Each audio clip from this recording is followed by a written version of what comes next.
안녕하십니까. 목회 관점으로 본 요한계시록 이윤식 목사입니다. 17장 16절로 18절 큰 음녀 바벨론의 멸망 함께 하겠습니다.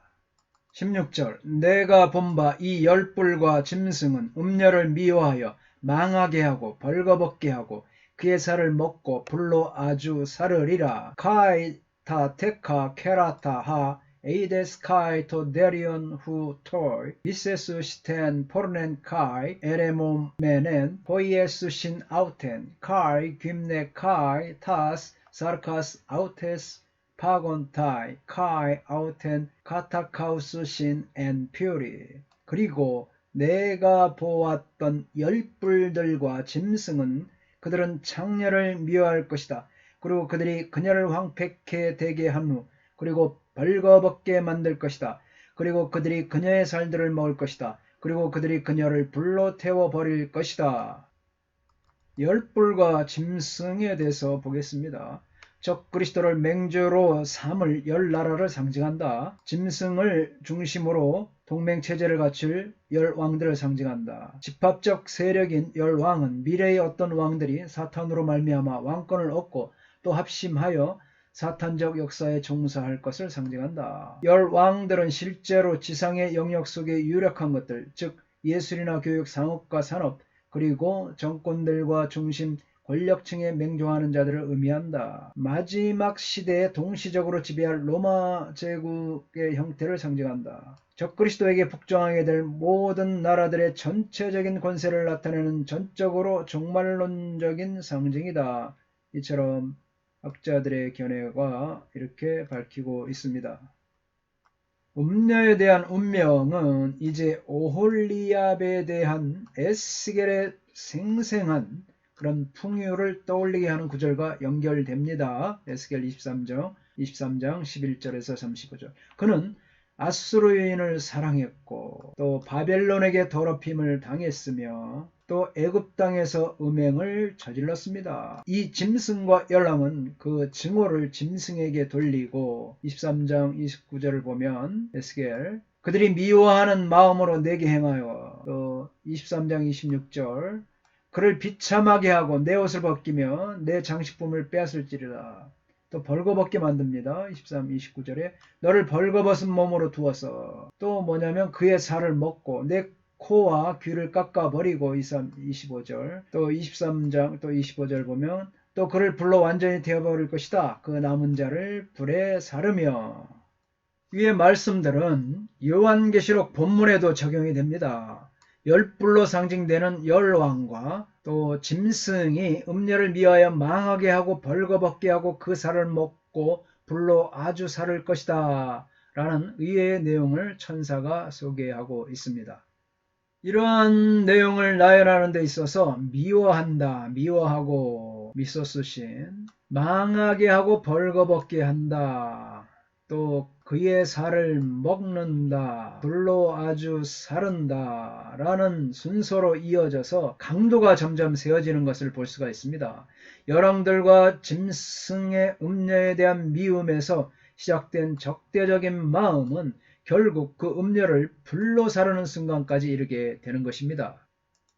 성경 레위기는 제사장 딸이 창기가 되어 자신의 몸을 더럽힌 경우에 그를 불에 태워 죽이도록 했습니다. 레위기 21장 9절. 어떤 제사장의 딸이든지 행음하여 자신을 속되게 하면 그의 아버지를 속되게 함이니 그를 불사를지니라. 20장 14절에 보면 또한 남자가 아내와 장모를 함께 범하는 경우에도 그 셋을 모두 불태워 죽이도록 했다. 구약의 이세벨과 바벨론 음녀의 평행관계를 보겠습니다. 이 둘 다 심하게 치장을 하거나 꾸미죠. 또 둘 다 여왕이었습니다. 둘 다 미혹을 도구로 삼았습니다. 이세벨이나 바벨론 음녀는 둘 다 영적 간음, 곧 음행의 죄악이 되었습니다. 이처럼 열왕기하, 또 에스겔, 열왕기상, 열왕기하 이런 말씀들을 볼 수가 있습니다. 둘 다 술수를 사용했습니다. 또 둘 다 재물을 탐했습니다. 둘 다 성도들을 박해했습니다. 구약의 이세벨과 바벨론 음녀는 죄악된 길에 대하여 의로운 남은 자의 반대를 받았습니다. 이렇게 둘이 평행관계인 것을 볼 수가 있습니다. 둘 다 하나님의 종들의 피에 대하여 하나님의 보복을 받았습니다. 결국에는 보복을 받았죠. 둘 다 멸망이 속히 임하였습니다. 둘 다 추종자들을 하나님이 심판하십니다. 이건 변기할 수 없는 내용입니다. 할렐루야. 바벨론 음녀와 거짓 여선지자 이세벨의 연계성은 최소한 7교회 가운데 한 교회에서 활발하게 나타납니다. 2장 요한계시록 20절부터 22절에서 거짓 선생으로 나타나는 이세벨은 사실상 실제로는 거짓 선생이지만 참된 선생을 자처하는 인물을 통해 교회 안에서 기승을 부르고 있는 큰 바벨론의 일원인 것입니다. 바벨론은 배교하는 이스라엘 민족, 또 이방의 세상 구조, 그리고 그 구조와 결탁하는 배교하는 교회를 함께 가리킨다고 할 수가 있습니다. 요한은 교회들에게 이세벨의 거짓 가르침은 세상의 이데올로기와 다를 것이 없다라는 사실을 경고하고 있습니다. 이는 하나님이 자기 뜻대로 할 마음을 그들에게 주사 한 뜻을 이루게 하시고 그들의 나라를 그 짐승에게 주게 하시되 하나님의 말씀이 응하기까지 하심이라. O gar Deus edoken eistas cardias auton poiesai ten gnomen autukai poiesai mian gnomen kai dunai ten basileian auton to deriu acri telesdeson tai hoi logoi to deu. 왜냐하면 하나님께서 그들의 마음들 속으로 그의 의향을 행하도록 그리고 한 의향을 행하도록 그리고 그들의 나라를 짐승에게 주도록 주셨기 때문이다. 하나님의 말씀들이 성취되기까지. 요한계시록에서 배교한 교회에 참여한 자들은 땅에 거하는 자들의 일원이 되고 하나님의 다른 원수들과 똑같이 영벌에 처해지게 될 것입니다. 그러나 이 모든 것이 하나님의 주권적 통제 아래 있는 것입니다. 따라서 하나님이 자신의 뜻대로 할 마음을 그들에게 주셨기 때문에 일어난 것은 놀라운 일이 아닙니다. 그렇게 할 마음을 주셨다. 이것은 신적, 인도에 대한 고대 세계의 관용적 그런 표현인 것입니다. 세상적인 의미에서 보면 그들은 완전히 자신의 악한 계획에 따라 행하지만 우주적인 의미에서 보면 그들은 어쩔 수 없이 하나님의 뜻을 행하게 됩니다. 그들이 행하게 되는 하나님의 뜻은 그들의 나라를 짐승에게 주는 것입니다. 하나님께서 짐승에게 그들의 나라를 잠시 허락하신 것도 하나님의 뜻을 이루고 그의 말씀을 이루기 위한 것입니다. 18절입니다. 또 내가 본 그 여자는 땅의 왕들을 다스리는 큰 성이라 하더라. Kai he gyne hen eides estin he polis hen megale he ecusa basileian epiton basilion tesges. 그리고 내가 보았던 그 여자는 땅의 왕들 위에 나라를 가진 큰 음성이다. 여자는 역사 전체에 걸쳐 등장하는 악한 경제적, 종교적 세상 구조 전체를 가리킵니다. 여자가 세상에 대한 주권을 갖고 있다는 것은 그녀가 단순히 믿지 않는 이스라엘 또는 배교하는 교회보다 더 포괄적인 집단으로 간주되어야 함을 증명하고 있습니다.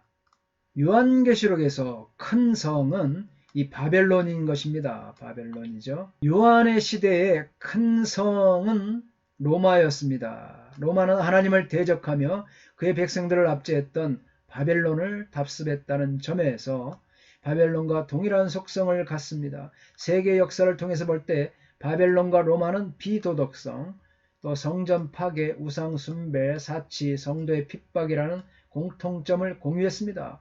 세계적인 음행과 가증함의 원천인 큰 성 바벨론은 5절에 이 1세기 로마만 의미하는 것이 아니었습니다.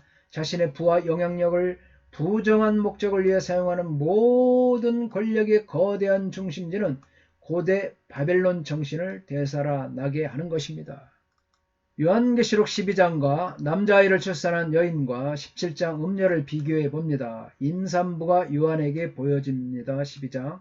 요한이 음녀를 봅니다. 7장에서는 천상의 아름다움으로 장식되죠. 그러나 지상의 아름다움으로 이 여인은 음녀는 장식이 되고 있습니다. 짐승의 주인인 용의 적이 요한계시록 12장 남자아이를 출산한 여인이죠. 그러나 음녀를 보면 용의 대리인은 짐승과 연합하죠. 광야에서 하나님의 보호를 받습니다. 물 위에 앉아있는 음녀를 볼 수가 있습니다. 두 여자, 그리스도의 신부와 바벨론 음녀 사이의 평행관계. 21장 9절과 17장 바벨론 부정한 음녀죠. 그리스도의 순결한 신부는 21장. 이리 오라, 내가 신부 곧 어린 양의 안내를 내게 보이리라 하고, 바벨론 부정한 음녀 보면 이리로 오라, 많은 물 위에 앉은 큰 음녀가 받을 심판을 내게 보이리라.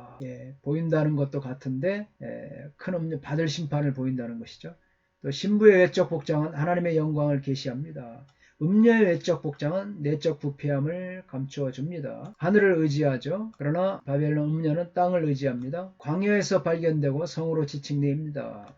광야에서 발견되고 성으로 지칭되는 이 여자는 음녀인 것입니다. 둘 다 똑같지만 음녀하고 그리스도의 순결한 신부와 대조를 이루고 있습니다. 감사합니다. 다음 시간에 계속하겠습니다. 건강하십시오.